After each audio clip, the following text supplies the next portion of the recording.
Dennis started Slowboat in 1986, and I've been here since 2001. So yeah, long time.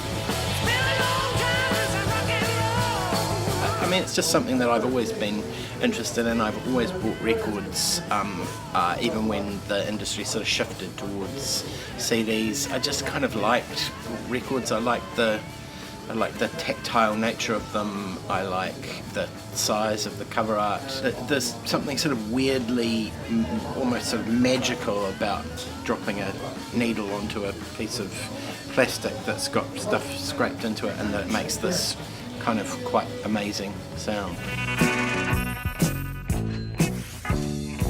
There was probably a time when it was probably primarily sort of British and American sort of indie guitar bands sort of thing, but over time I reckon that your taste just sort of gets broader and broader. It's the one thing I always sort of think about music, is that it just sort of runs in all directions, and there's a sort of broad kind of rule of thumb that I kind of have with records, like 5 is too many and 50 is not enough.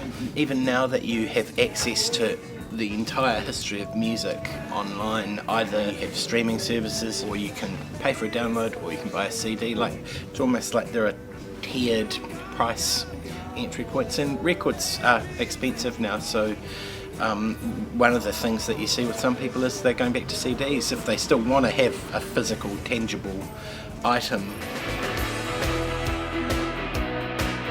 I think the first LP that I can remember like buying with my own money in about 1977, the Grease soundtrack to the film with Olivia Newton-John and John Travolta, and I remember buying that from maybe Woolworths. Supermarkets used to sell records, and I remember buying that with my own money, and that being kind of a big deal. Pre-streaming services, I would buy a CD and listen to them on a CD, like a CD Walkman, and there are albums that I listen to a lot that I know sort of where I was on my train journey to work in the morning by where I am in the album. So yeah, that sort of stuff kind of sticks with you.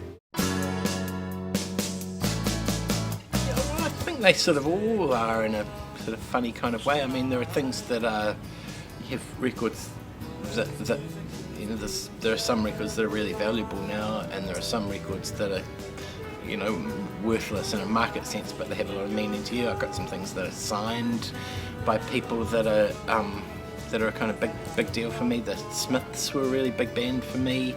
One of the first bands that I sort of felt were like really mine, and that I was buying their records like as they were coming out. Johnny Marr from the Smiths came into the store, and so he signed my copy of the first Smiths single. So if I had to save one in a house fire, maybe it would be that one.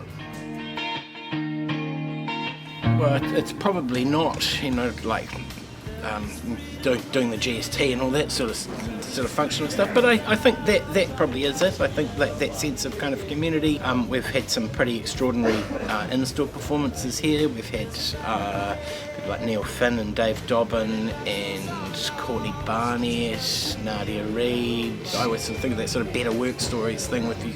If you go to work and, you know, Neil Finn turns up and plays songs that are, you know, part of our kind of cultural fabric here in this environment, that always sort of feels pretty special.